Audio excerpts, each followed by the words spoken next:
Dando prosseguimento no nosso curso, Eletrônica Prática, aula 133, módulo 4, o assunto tiristores de mão dupla, conhecido como triac. Vamos lá?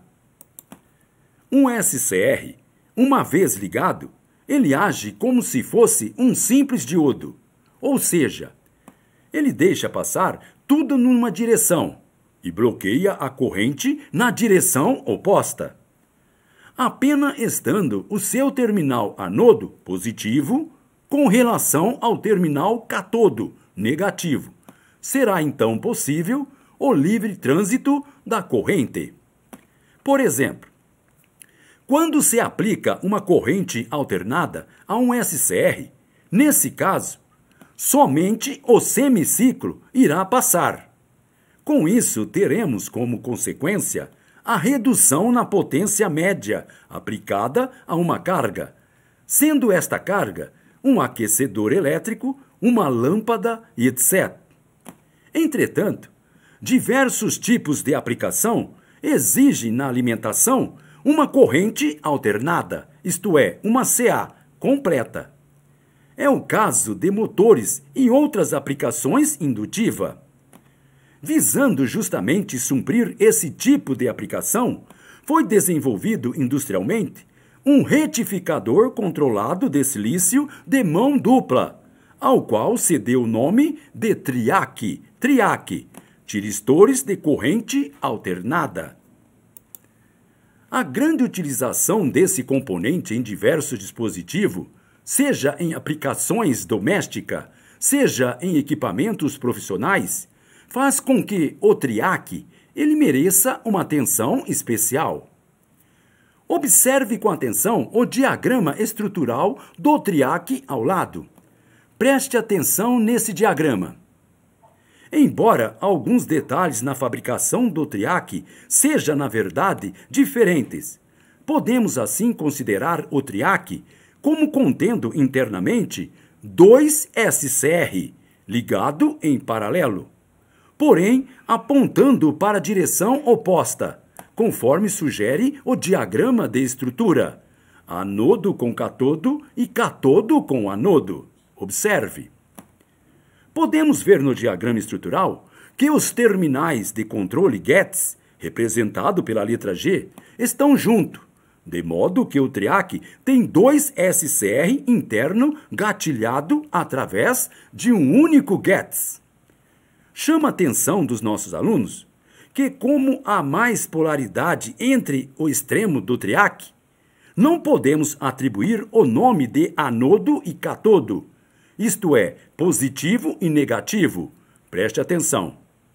Chama a atenção dos nossos alunos que, como não há mais polaridade entre os extremos do triac, não podemos atribuir os nomes de anodo e catodo, isto é, positivo e negativo. Assim, os terminais no triac são denominados simplesmente de MT1 e MT2, enquanto que no terminal GETS, representado pela letra G, continua sendo o mesmo.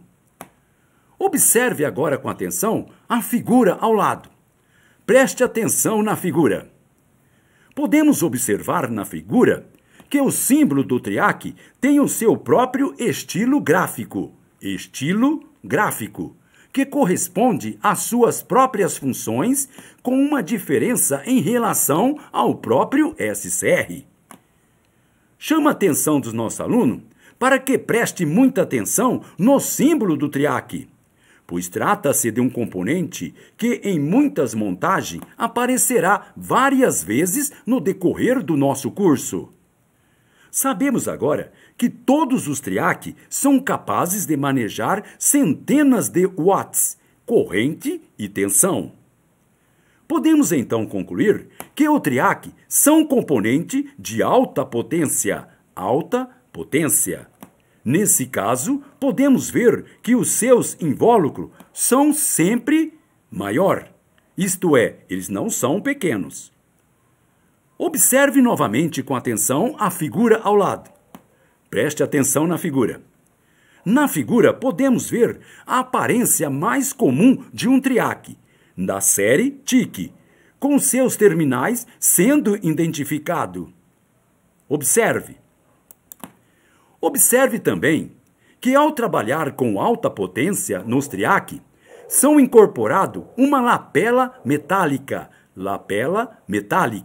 com o objetivo de facilitar a irradiação de calor, tendo nessa lapela um furo para fixar um dissipador metálico externo.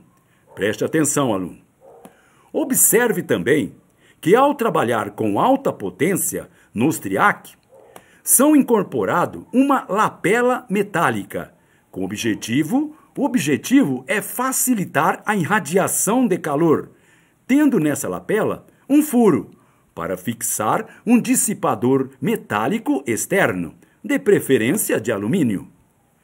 Observe com atenção os diagrama esquemático ao lado. Preste atenção nesse diagrama. No diagrama, podemos ver a utilização do triac.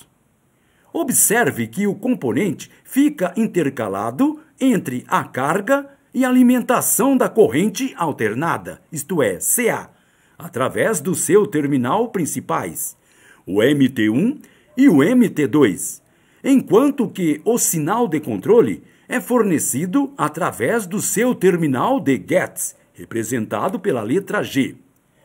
Existe uma outra diferença entre o triac com relação ao SCR, em relação à polaridade do sinal de disparo.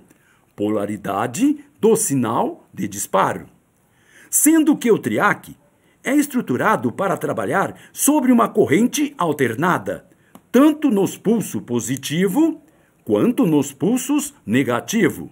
Nesse caso, tanto um como o outro pode gatilhá-lo. Essa característica facilita muito a montagem de circuito, de modo que o triac possa ser disparado em qualquer do semiciclo de uma corrente alternada, isto é, uma CA. Em qualquer caso, a tensão do sinal do disparo ela deve estar no nível aproximado de 2 volts. E a corrente no terminal GETS pode situar-se entre 1 ou 2 dezenas de miliampere até várias centenas de miliampere. Preste atenção que eu vou repetir. Em qualquer caso, a tensão do sinal de disparo deve estar no nível aproximado de 2 volts. E a corrente no terminal de GETS pode situar-se entre 1 ou 2 dezenas de miliampere, até várias centenas de miliampere. O que nos leva a raciocinar que o triac são menos sensível do que o próprio SCR. Mas agora vamos ver como desligar um triac. Preste atenção. Nesse aspecto, o triac é idêntico ao SCR, pois apresenta a mesma memória, ou seja, depois de disparado, permanece ligado, mesmo que removida a polaridade no terminal de GETS, enquanto houver suficiente tensão entre os seus terminais MT1 e MT2. Agora, se a alimentação geral for cortada, a tensão entre o MT1 e o MT2 é imediatamente zerado. Nesse caso, o triac irá desligar, bloqueando completamente a corrente.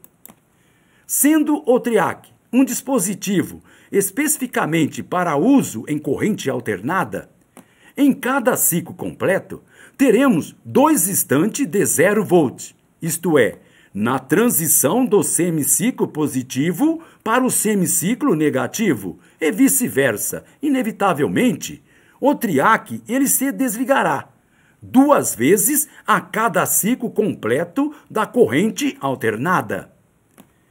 Essa especial característica torna o triac extremamente adequado para controle de motores e outras cargas indutivas que naturalmente precisem de corrente alternada, isto é, uma CA para sua energização.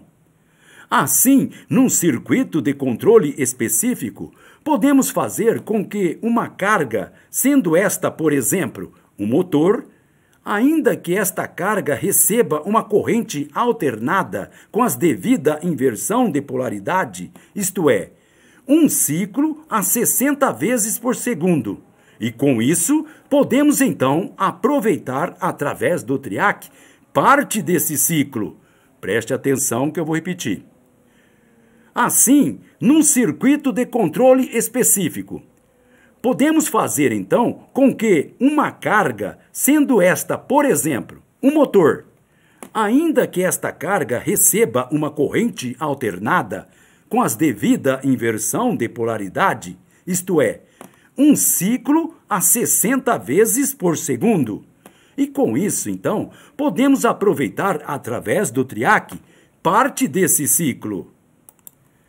Com facilidade, podemos então controlar a energia aplicada à carga, neste caso, um motor, simplesmente atrasando ou adiantando o pulso de disparo dentro de cada ciclo da corrente alternada, isto é, uma CA.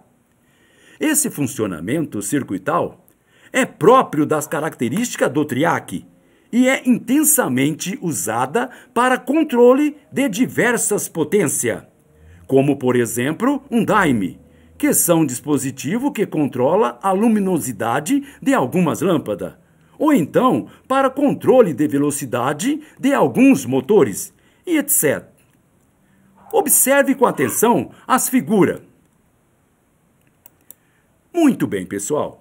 Com isso terminamos esta nossa aula. Então, gente boa, até a próxima!